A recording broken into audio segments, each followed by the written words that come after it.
Bonjour à tous, ça va bien? Merci d'avoir bravé la deuxième journée, la deuxième matinée pour venir avec nous. Je suis Stéphane Schulz, donc j'assume la lourde charge d'animer cette seconde journée. Ce matin, en fait, on va avoir, comme toujours dans l'esprit de Blend, des conférences variées. On va commencer par une conférence sur la correspondance numérique. Ensuite, on aura une conférence sur la typographie, en fait, donc le design. Et enfin, on terminera avec une conférence de Geneviève Petit sur le rendu, en fait, de son concours d'innovation digitale. Ce matin, en fait, on n'a pas souvent cette occasion-là, en fait, d'ouvrir des balises et de fermer des balises, en fait, comme dans le code. Et ce soir, en fait, on va fermer la balise avec une conférence qui s'appelle No Bullshit de Cyril Delasteri, si vous connaissez Cyril Delasteri, alias 2020. Et ce matin, en fait, le hasard fait qu'on va accueillir quelqu'un qui est le cofondateur de Gandhi, Gandhi.net. Est-ce qu'il y a des utilisateurs de Gandhi ici? Donc, quand vous ouvrez la page de Gandhi, vous avez un statement, en fait, vous avez la vision de Gandhi où il y a marqué No Bullshit. Donc, c'est un peu le hasard, mais ce matin, on va ouvrir avec No Bullshit et puis on va fermer ce soir avec No Bullshit. Donc, j'ai le plaisir d'accueillir Laurent Chemla. Donc, Laurent Chemla est le cofondateur de Gandhi, il faut l'applaudir. C'est également un administrateur actif de la Quadrature du Net. Et donc, Laurent c'est également le porteur du projet Calliopen, un projet d'agrégateur de correspondance privée. Je l'ai dit. Et donc, Laurent va nous parler du secret de la correspondance numérique. Merci, à tout à l'heure.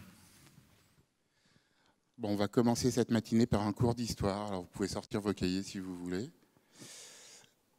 Mais avant de commencer ce cours d'histoire, je voudrais revenir sur une idée qui revient beaucoup, une phrase qu'on lit beaucoup de plus en plus, qui est que la vie privée serait un truc du passé, qu'on a inventé il n'y a pas si longtemps que ça et qui maintenant n'a plus de raison d'être. Alors, c'est vrai que c'est récent, la vie privée. Pendant très longtemps, on n'avait pas du tout de vie privée. Les maisons étaient construites d'un seul tenant, il n'y avait qu'une seule pièce. Tout le monde dormait dans le même lit, le roi faisait ses besoins en public. Il y avait dans les villages, tout le monde savait à peu près ce qui se passait autour de soi. On n'avait pas vraiment de vie privée dans un village, et ça n'est venu que beaucoup plus tard. Et on va voir un peu comment. Donc c'est pas très étonnant qu'on lise pas mal de textes qui disent que c'est fini, puisque c'est récent, et que donc maintenant on peut recommencer à vivre comme on vivait à l'époque, donc dans les villages, ou pourquoi pas en faisant ses besoins en public si on est le roi. Simplement, souvent, les gens qui nous disent ça sont quand même des gens qui vivent de nos données privées. Donc il y a peut-être un petit peu de méfiance à avoir. Je ne sais pas. Mais ce qui est vrai en tout état de cause, c'est que de nos jours, c'est de plus en plus difficile d'avoir une vie privée en ligne, en tout cas. Sauf que, il y a peut-être une raison quand même pour laquelle on l'a inventé, la vie privée, au départ, même si c'est récent. Et c'est là-dessus que je voudrais revenir avec vous. Alors, il y a eu un moment dans l'histoire où la société a évolué. Elle est passée du stade des croyances au stade de la science. C'est ce qu'on a appelé les Lumières. Ça a fini par la Révolution française, cette période-là. C'est une période pendant laquelle la science a pris le relais, où on s'est mis à s'interroger, à essayer de créer des sociétés nouvelles. Et c'est cette période-là qui a permis la création de la vie privée. Quand on n'a pas de vie privée, excusez-moi, c'est toujours chiant au début, la bouche qui sèche. Quand on n'a pas de vie privée, on ne peut pas remettre en cause les croyances, on ne peut pas remettre en cause la société. Quand on se sait sous surveillance, quand on sait que tout le village sait tout de nous, que nos dirigeants savent tout de nous, que le maire sait tout de nous, on se conforme. Je vais prendre un exemple. Imaginez votre gosse qui arrive à l'école pour la première fois. Quand il vit chez vous, il a sa façon de vivre, il a ses propres idées, ses propres opinions qui vous imposent souvent. Puis un jour, il va à l'école et il revient complètement transformé. Il revient transformé parce qu'il se conforme au groupe. Il veut s'intégrer dans un nouveau groupe, donc il va se conformer aux idées du groupe. Qu'elles soient bonnes ou mauvaises, ce n'est pas la question. Mais parce qu'il est dans un groupe, il va vouloir se conformer parce que tout le monde le regarde, c'est un nouveau. Et petit à petit, il va non seulement changer, mais il va aussi changer de pensée. Il va s'intégrer dans le groupe au point de ne même pas imaginer que les idées du groupe soient mauvaises. Pour qu'il puisse imaginer ça, il faudrait qu'il puisse se retirer de ce groupe-là, ne plus être vu, pouvoir commencer à s'interroger, pouvoir avoir ce qu'on appellerait une pensée scientifique, en tout cas à l'époque du siècle des Lumières, du coup, pour revenir et pour retrouver dans son intimité cette fois-ci, et non plus vue par le public, comment faire pour imaginer une société qui soit une société meilleure, pourquoi pas, ou plus juste, ou moins basée sur des croyances. Donc pour pouvoir critiquer les règles, pour remettre les croyances en question, il faut cette intimité. Et ensuite, une fois qu'on a pu créer cette nouvelle idée, pourquoi pas, il va falloir en discuter avec d'autres, parce que tout seul, on ne va pas changer la société. Et c'est là qu'intervient la notion de correspondance privée, c'est-à-dire que si on ne peut pas échanger sans être vu, à ce moment-là, c'est pareil, on ne va pas le faire, on s'arrête. Il faut qu'on puisse échanger avec ses proches, avec des gens en qui on a confiance, pour petit à petit, pourquoi pas, créer un groupe suffisamment puissant pour, si ce n'est changer la société, au moins porter une idée nouvelle en public, sans avoir peur du retour et des avis du public. Donc si on n'a pas de vie privée, si on n'a pas de correspondance privée, quelque part, ça veut dire qu'on n'est plus capable de remettre en cause les croyances, et donc en pratique, ça veut dire que ce sera la loi du plus fort qui devient la loi de tous, et qu'il n'y a même plus d'imagination d'une société nouvelle à proposer. Donc en pratique, dire c'est la fin de la vie privée, c'est pas grave, vivez comme vos ancêtres, quelque part c'est dire la démocratie c'est du passé, vivez comme vos ancêtres. Et c'est peut-être pas par hasard, je ne sais plus où j'en suis. Ouais, c'est peut-être pas par hasard que nos sociétés, que nos démocraties sont en train de perdre de leur puissance. C'est peut-être pas par hasard s'il y a de plus en plus d'abstention aujourd'hui, quand on vit dans une société de surveillance généralisée, ou quand on sait que sur le web ou sur Internet, on a de moins en moins de vie privée, et que du coup, que ce soit sur les réseaux sociaux ou ailleurs, on va hésiter à discuter avec d'autres d'idées qui ne sont pas les idées les plus courantes. Pour autant, on ne peut pas nier clairement qu'aujourd'hui, c'est vraiment difficile d'avoir cette vie privée, d'avoir cette intimité. Aujourd'hui, comme hier, le public n'accorde pas l'importance à la vie privée qu'il devrait lui accorder. Pourquoi? Déjà parce que tout ce que je viens de vous dire, c'est long, c'est complexe, c'est une idée qu'il faut développer pour que les gens la comprennent. Et ça prend du temps. Et puis surtout, tout bêtement, parce que justement, les gens se conforment et que l'idée générale aujourd'hui, c'est la vie privée, ça n'a pas tellement d'importance. Si vous interrogez des gens dans la rue, ils vont vous dire quoi? Si vous dites « Ah là là, les lois de surveillance généralisée, ça craint quand même, si on n'a rien à se reprocher, on n'a rien à cacher. » Ça, c'est l'idée générale aujourd'hui. Et s'éloigner de cette idée-là, c'est déjà avoir une intimité. Et c'est pas si facile que ça. Donc, on est dans un monde dans lequel il est difficile d'avoir une vie privée.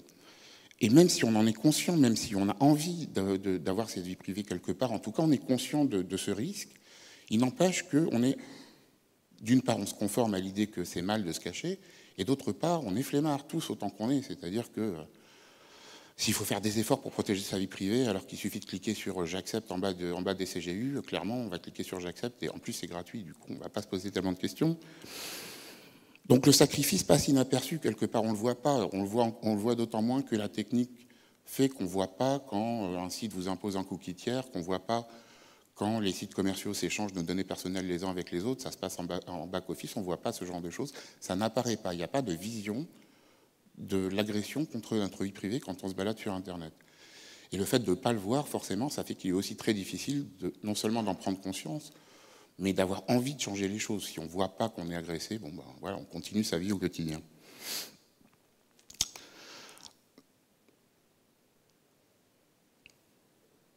Pour faire en sorte que le public retrouve cette valeur, au point de vouloir changer les choses, changer ses habitudes, faire les efforts nécessaires pour se protéger, donc il va falloir d'abord lutter contre cette logique du « j'ai rien à cacher ».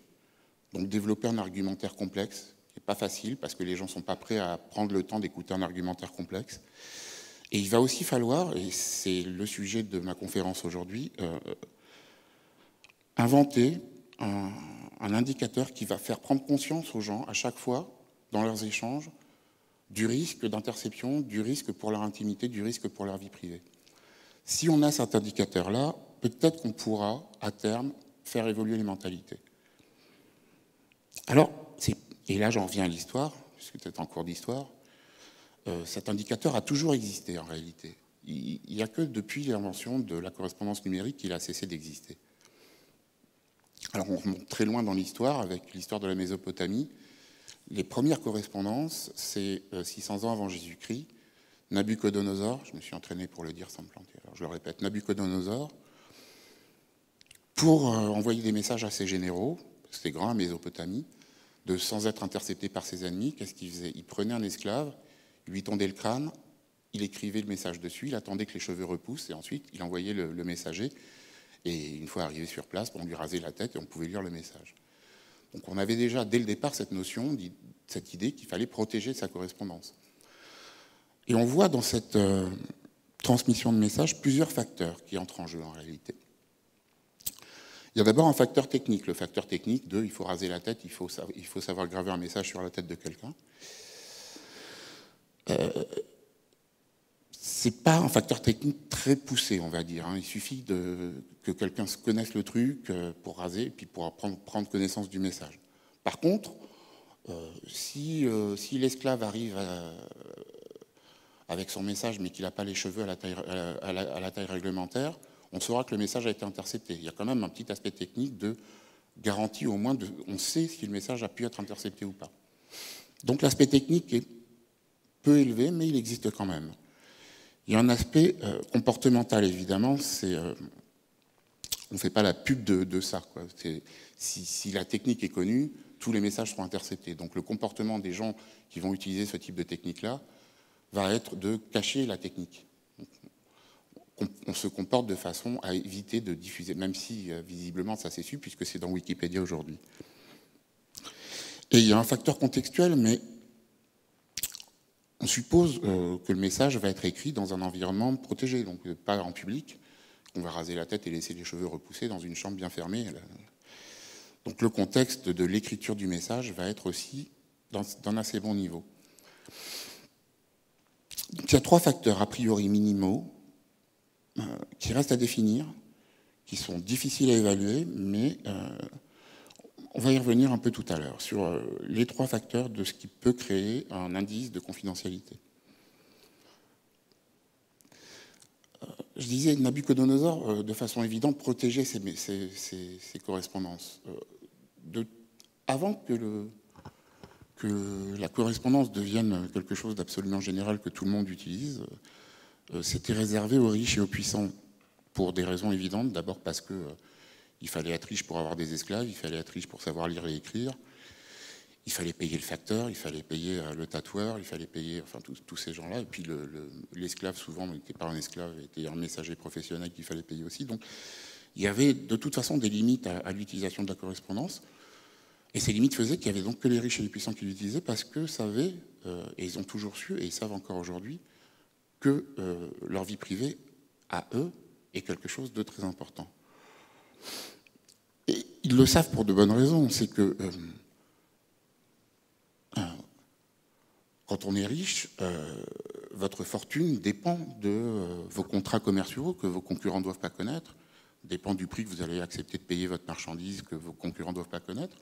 Quand vous êtes puissant, quand vous êtes un roi, vous avez des guerres à mener, des combats à mener. Pareil, quand vous allez discuter avec vos généraux, vous savez que votre correspondance ne doit pas être interceptée par l'ennemi. Donc cette logique-là, pour les riches et les puissants, elle a toujours existé, de protéger sa vie privée.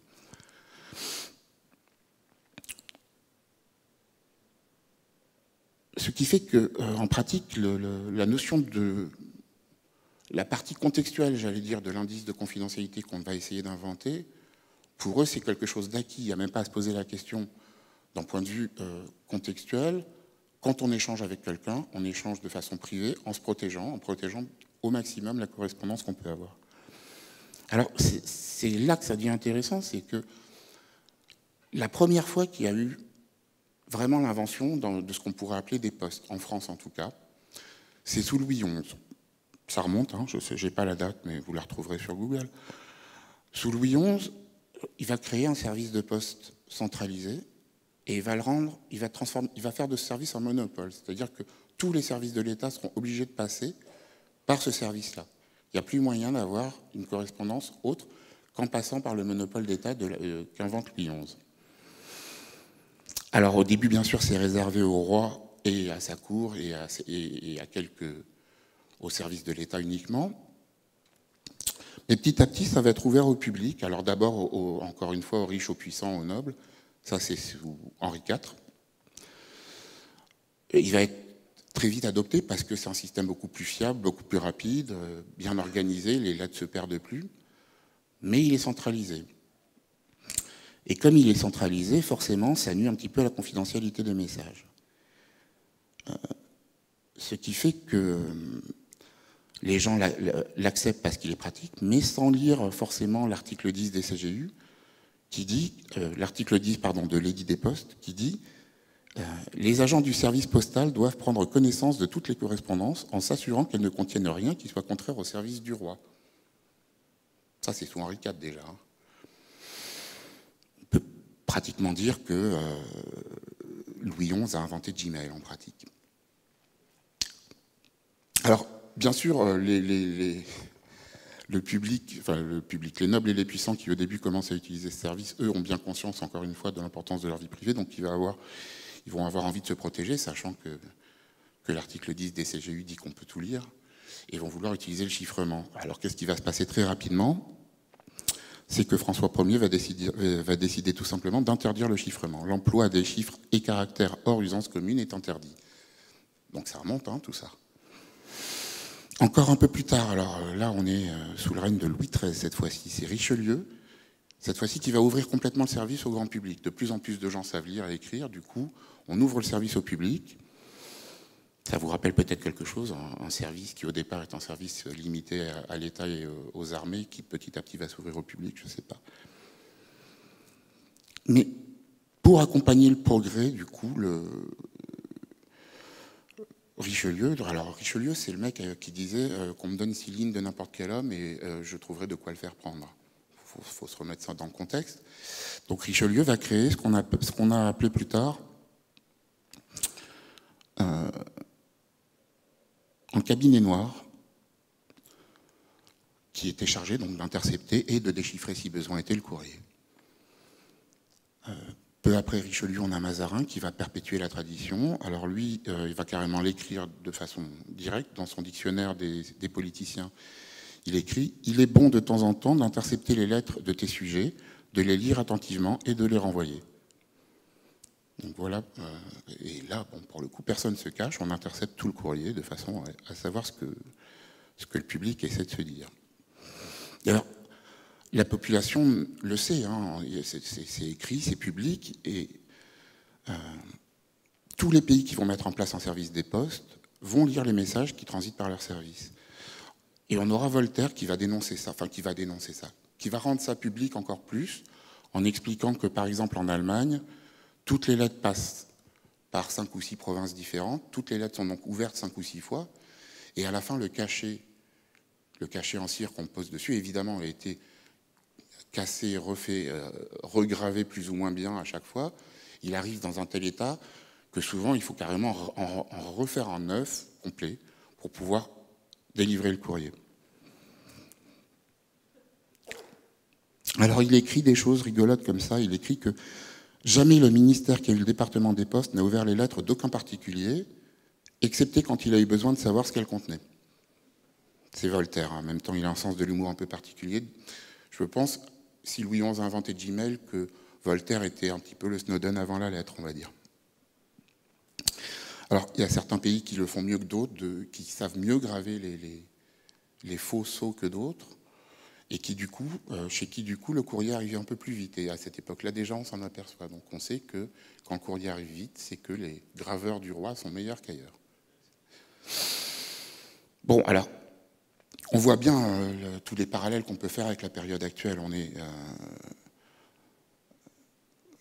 S'il a longtemps été possible pour les pouvoirs de contrôler la population en surveillant les courriers, c'est parce que les services de poste étaient centralisés. Or, aujourd'hui, on voit bien avec les GAFAM qu'on est à nouveau dans un système très centralisé. On a Google, Yahoo, Facebook, Hotmail, Twitter. Une fois qu'on a dit ces 5-là, on a quasiment la totalité de la correspondance privée mondiale qui passe par eux. Vous aurez beau je ne sais pas moi, utiliser un service de messagerie ultra protégé, si vos correspondants sont chez Gmail ou sur Twitter, de toute façon, votre courrier sera intercepté parce qu'il est à destination de quelqu'un qui, lui, n'est pas protégé. Donc aujourd'hui, on est à nouveau dans ce système où toute la correspondance est centralisée, et c'est ce système de centralisation qui permet la surveillance généralisée à l'échelle de la Terre entière. Alors l'autre parallèle, c'est l'utilisation du chiffrement. C'est récent en France, hein, la légalisation du chiffrement, ça date du début des années 2000. Ce n'est pas quelque chose qui a toujours été acquis. Donc on voit à nouveau que l'interdiction du chiffrement, c'est quelque chose qui est utile pour les États, qui a été longtemps quelque chose de réel, y compris en France. Et si ça a été libéralisé sur Internet et en France au début des années 2000, ce n'est pas du tout pour protéger notre vie privée, c'était pour des raisons, pour faciliter le commerce électronique, pour que vos échanges par CB se fassent de façon plus ou moins sécurisée avec la banque, et pas du tout pour protéger la vie privée. Et on peut voir encore à nouveau, de plus en plus d'ailleurs, en lisant la presse, que pas mal de gouvernements commencent à pousser pour que le chiffrement soit de nouveau, sinon interdit, du moins contrôlé, avec des backdoors, de façon à lutter contre le terrorisme. En tout cas, c'est l'excuse actuelle, mais en tout cas pour à nouveau mettre le chiffrement plus ou moins hors la loi. Et évidemment, le dernier parallèle, c'est le plus important, c'est la passivité du public. Je vais le mettre plus gros, je n'arrive plus à lire mes textes, ils sont écrits trop petits. Le public, pour les puissants, enfin les puissants le savent depuis toujours, le public, sa vie privée, c'est pas très important pour lui, il lui accorde pas une très grande valeur, il n'en a pas l'habitude, il n'en a jamais eu l'habitude, sinon très récemment. Donc pour le grand public, c'est toujours cette logique du village, bon, si on n'a rien à se reprocher, on n'a rien à cacher, et du coup les gouvernements l'utilisent, ce truc-là, l'ont toujours utilisé, et l'utilisent de nouveau. Ça n'a été encore une fois qu'un tout petit instant dans l'histoire de la civilisation humaine, où les gens avaient suffisamment conscience du risque et de l'importance de la vie privée pour avoir envie de créer des lois qui protègent leur correspondance privée. Et donc cette logique revient à nouveau sur le tapis. Le jeu rien à cacher est un peu partout aujourd'hui, ce qui fait que les gouvernements n'hésitent plus de nouveau à espionner leur population. Alors bon, à ce stade, on a identifié un pattern. En gros, pour garantir leur pouvoir, les puissants vont créer un service de messagerie centralisée, interdire le chiffrement, espionner la totalité de leur population, et ça leur garantira comme ça, à la fois ils vont pouvoir conserver leur pouvoir, et pour les plus riches, ils vont pouvoir conserver leur richesse aussi. Et en échange de ça, on fournit donc un service de poste plus ou moins gratuit, plus ou moins pratique, qui est bien suffisant pour équilibrer la logique de l'importance de la vie privée, qui n'a pas de valeur aux yeux du grand public. Ce service-là, en échange de la vie privée, semble suffisant pour le grand public, et ça permet toujours le même principe de surveiller tout le monde. Donc tout ça n'a rien de neuf, sauf que, pour en revenir au siècle des Lumières, quand Madame de Sévigné reçoit une lettre dont le cachet a été brisé, ou même dont le cachet n'a pas la bonne couleur, ou n'a pas la bonne gravure, elle peut se douter que son courrier a été intercepté. Elle peut savoir que quelqu'un a lu son courrier. Elle a cette logique-là, elle a cet indice qui fait que la prochaine fois qu'elle va recevoir ou envoyer un courrier, elle ne va peut-être pas mettre les mêmes choses, sachant qu'il risque d'être intercepté. Quand sous la guerre, en France, la résistance reçoit un courrier sous enveloppe, mais que l'enveloppe a été visiblement ouverte à la vapeur et mal recollée, pareil, on peut se douter que la Gestapo ne va pas tarder à arriver, parce qu'on a cet indice, à nouveau, une enveloppe décollée, mal recollée, que le courrier a pu être intercepté. Cet indice-là, dans le monde numérique, juste la carte postale, on l'a encore aujourd'hui, cette notion-là, dans le cas de la carte postale. On n'écrit pas la même chose sur une carte postale que ce qu'on va écrire dans une lettre sous enveloppe. Mais c'est à peu près le dernier élément qui nous reste. Mais cette logique existe encore, du coup, dans l'esprit du grand public, de dire, là, j'ai un indice de confidentialité qui est faible, parce que la carte postale, ce que j'écris est lisible par tout le monde et par le facteur. Si je le mets sous enveloppe, je ne vais pas écrire les mêmes trucs dedans. Donc, cette logique existe toujours dans l'esprit du public, simplement, elle n'existe plus dans le monde numérique. C'est un truc qui a complètement disparu dans le monde numérique. Pourquoi ? On va y revenir tout à l'heure, mais ce qui est clair en tout cas, c'est que si on veut redonner le contrôle du public, au public de sa vie privée, il va falloir à nouveau rendre visibles les risques d'interception. Parce que pour revenir à l'histoire, si sous la Révolution, il y a eu cette volonté de créer la vie privée, de créer ces lois de protection de la vie privée, de protection de la correspondance privée, c'est bien parce qu'ils avaient ces indices-là, qu'ils savaient que leur courrier était intercepté et qu'ils le voyaient physiquement. Si pendant les États généraux, il y a eu une volonté de mettre l'inquisition postale sur le même plan que les lettres de cachet, par exemple, c'est parce que tout le monde voyait, tout le monde avait ces indices d'interception du courrier et tout le monde en voyait les effets. Les gens allaient en prison.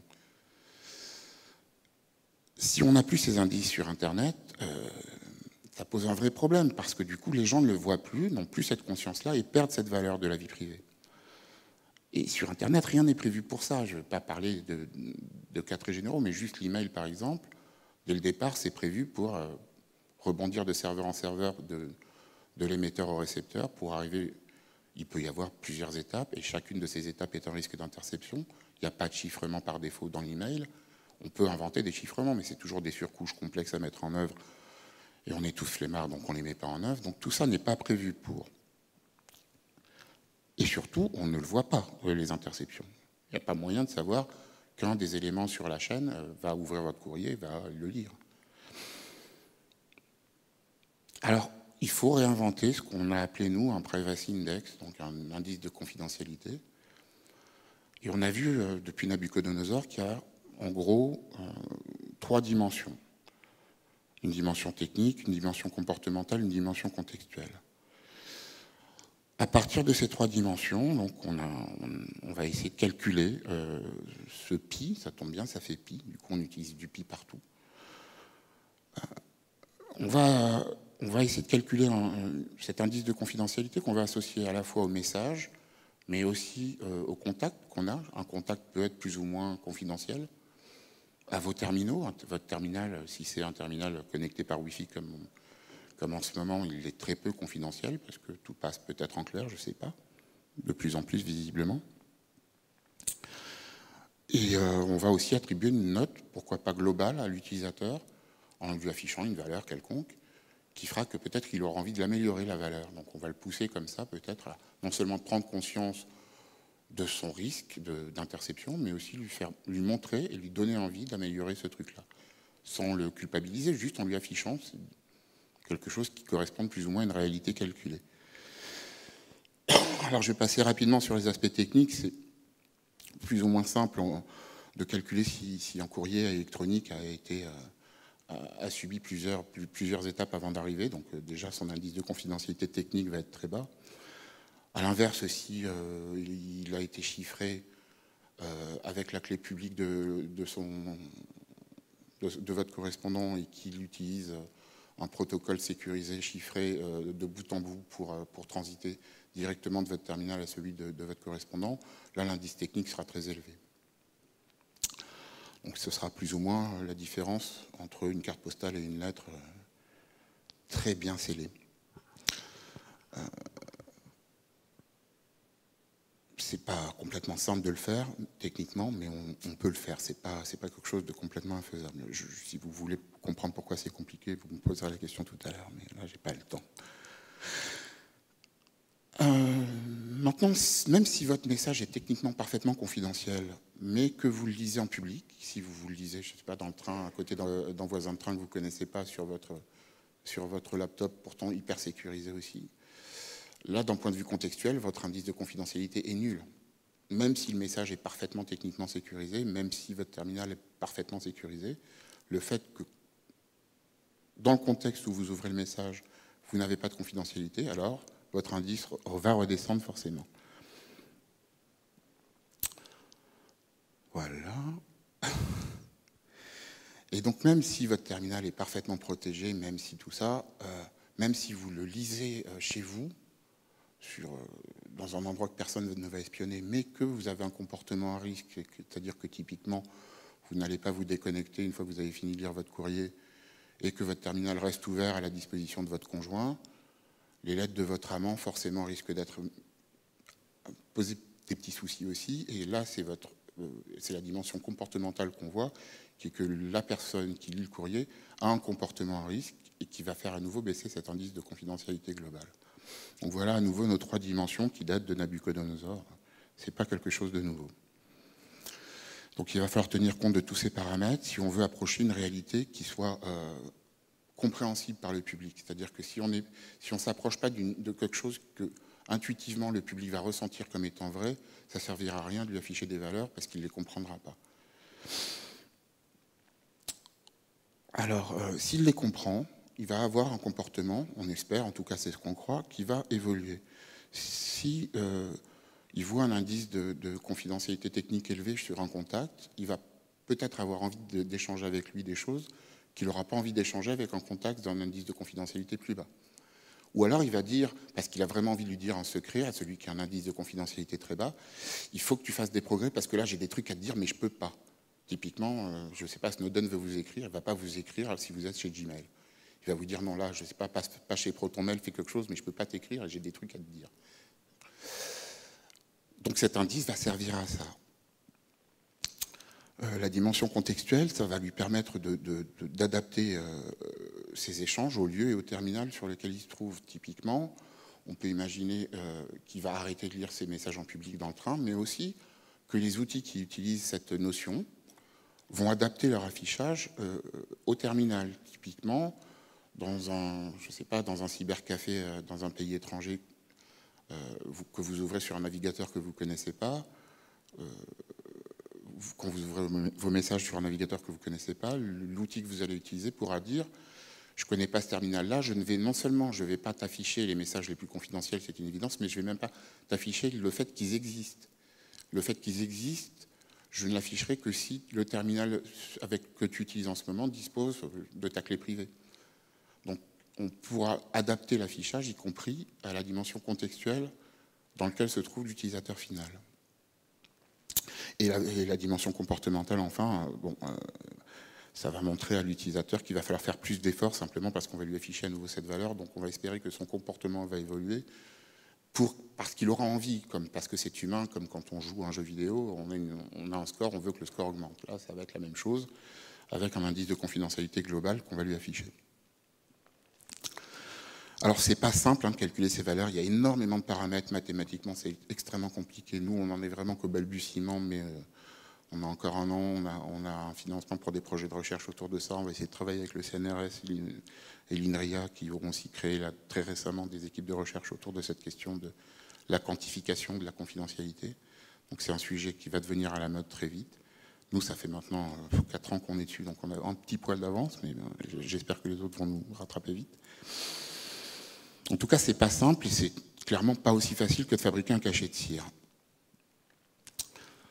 C'est aussi un défi pour le designer, ce qui vous concerne peut-être un peu plus ici à Blend-Wemix, parce qu'il va falloir imaginer quelque chose qui se rapproche, qui soit aussi compréhensible par l'utilisateur que l'est le petit cadenas de la communication SSL. C'est pas simple à imaginer parce qu'on parle d'un indice tridimensionnel. Donc on a un exemple là sur l'écran de quelque chose qui pourrait être le futur indicateur de confidentialité. Pourquoi pas avec une pyramide? C'est joli, pyramide, ça commence par pi aussi. Moi, j'aime bien ça, du coup. Mais bon, imaginons qu'on réussisse, c'est-à-dire qu'on réussisse à réintégrer cette logique, cet affichage d'un indice de confidentialité dans l'ADN de la correspondance, dans l'ADN du web, comme l'est le petit cadenas. On l'a appris avec le cours d'histoire qui a précédé, c'est la centralisation qui permet la surveillance, en plus de cette prise de conscience du public. C'est surtout la centralisation qui permet la surveillance. Et le web est centralisé par nature, de plus en plus. Il ne l'était pas quand on l'a inventé, mais avec le modèle économique qui s'est créé de gratuité contre vie privée, petit à petit, le modèle a imposé, a créé une centralisation sur le web, au point qu'il devient même difficile d'imaginer un autre modèle économique. On va le voir en France, quand les grands journaux créent des alliances entre eux pour partager les informations privées de leurs utilisateurs de façon à augmenter la masse de données qu'ils ont pour pouvoir vendre plus cher les publicités. C'est le projet Gravity ou Skyline qu'on voit se mettre en place. Il y a d'autres modèles économiques. La presse libre vient d'en inventer un en essayant de créer un regroupement d'acteurs qui, eux, ne sont pas basés sur la publicité pour leur financement et qui essayent du coup de créer des offres intéressantes pour que le public aille ailleurs que chez ceux qui sont plus ou moins gratuits, mais qui violent leur vie privée. Mais c'est clairement pas le modèle dominant.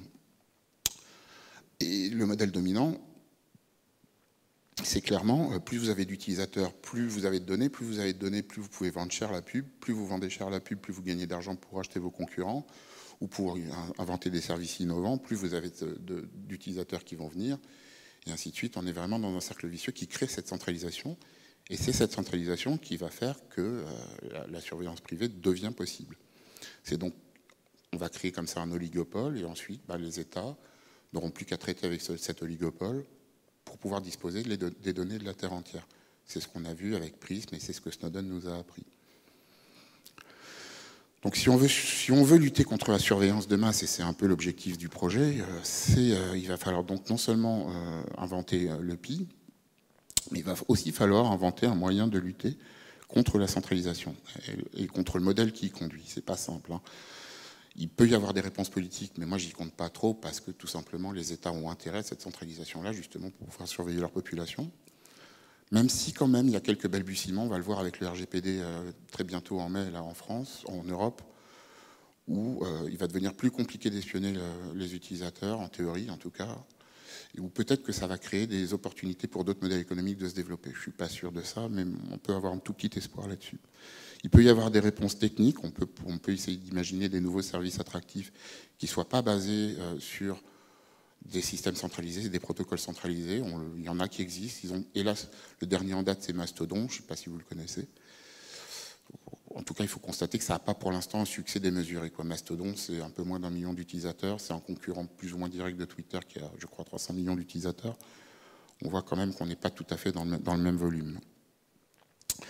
Il y a sans doute pas mal de réponses qui vont rester à imaginer.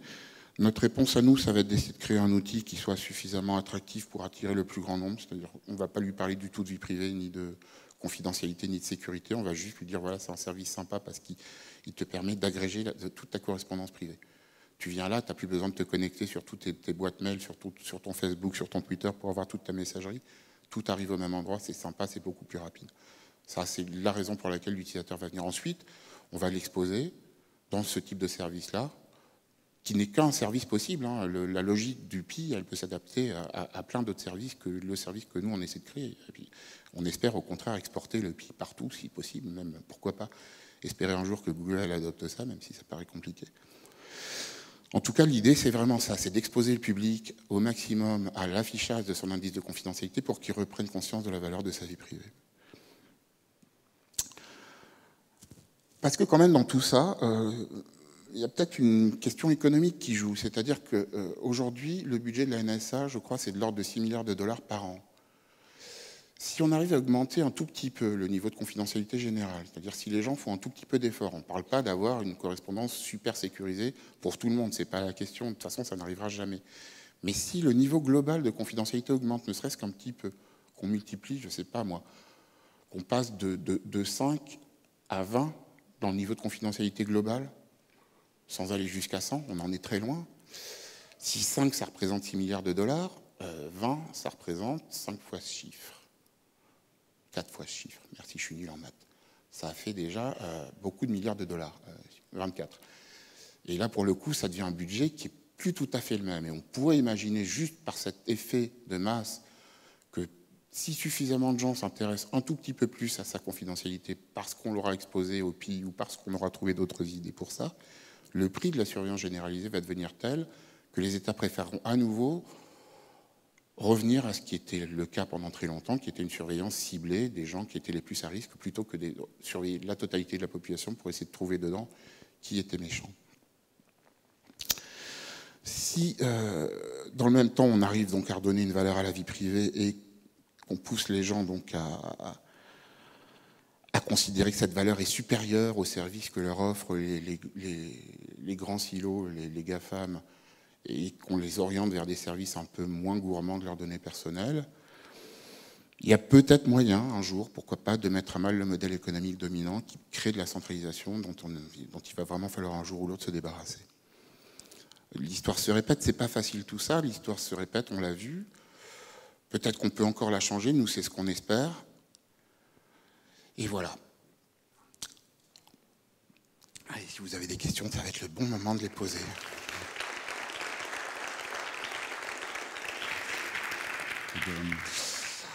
Alors, juste avant les questions, c'est devenu une habitude dans Calliopen, que ce soit aux réunions techniques ou quand on fait des conférences, je fais des macarons. Donc vous avez des macarons à disposition ici, si vous voulez, n'hésitez pas à aller vous servir.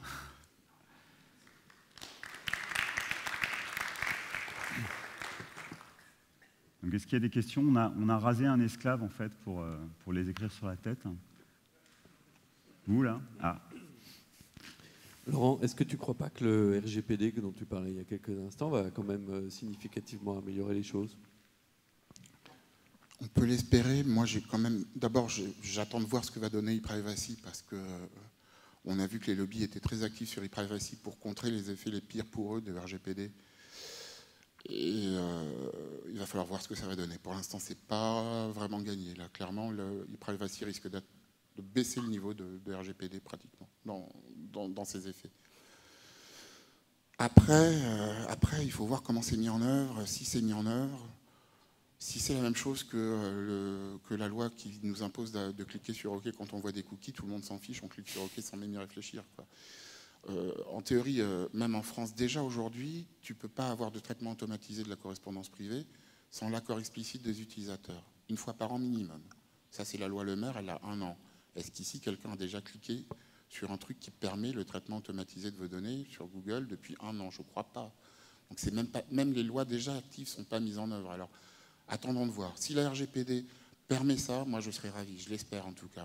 Mais je pense qu'il va falloir à la fois faire très attention à ce que ce soit appliqué réellement, et ensuite profiter de ce moment qui risque de ne pas durer longtemps pour essayer d'inventer des nouveaux trucs.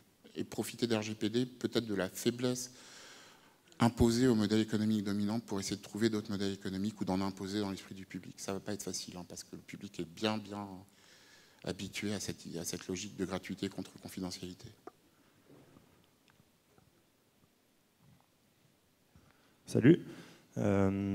Tu disais qu'une des solutions pour se protéger, c'est notamment de chiffrer les mails. Moi, ça me rappelle mes vieux cours de TP il y a genre 10 ans de ça, où tu faisais ça sous Thunderbird et ça avait l'air cool, mais dans la pratique, tu peux pas faire ça, tu n'as jamais accès à la clé publique de personne. Personne ne va jamais lire ma clé publique pour m'envoyer des mails. Est-ce qu'il y a une autre vraie solution qui fonctionnerait en pratique ?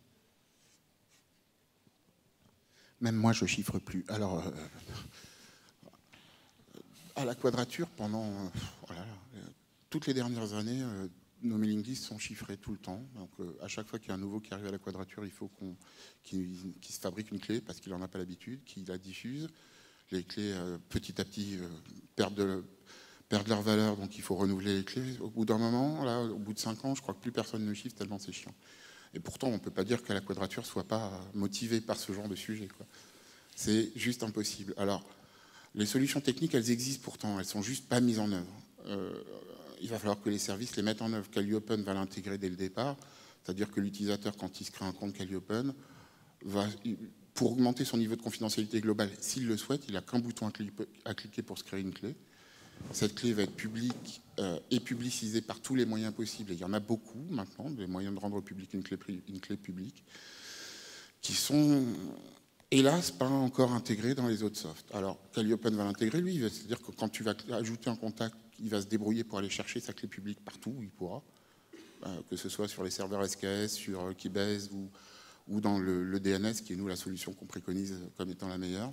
Il y a un RFC là-dessus, 79-29 de mémoire, qui permet de stocker dans le DNS. Ça n'a que des avantages, parce que ta clé, d'abord, c'est celui qui gère ta zone DNS, qui gère ta clé privée, et en général, tu fais confiance à celui qui gère ta zone DNS.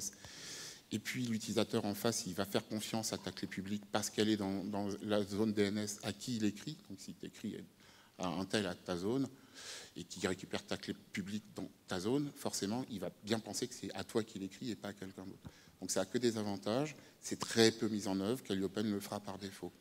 Et encore une fois, il va falloir pousser à ce que tous les autres le fassent aussi. C'est pas logique, par exemple, que ProtonMail aujourd'hui réinvente des protocoles alors qu'il existe ce type de solution. C'est dommage. Si au moins tous ceux qui se battent pour la vie privée utilisaient des solutions simples à mettre en œuvre, pratiques, fonctionnelles et qui permettent d'automatiser ces histoires de chiffrement-là sans se poser de questions à la con, peut-être que les gens chiffreraient davantage, même sans le savoir, à la limite. C'est pas très grave. C'est pas très grave si les gens n'ont pas conscience de chiffrer ou pas chiffrer. Si on augmente le niveau de confidentialité, à nouveau, on va taper dans le portefeuille, ça suffira.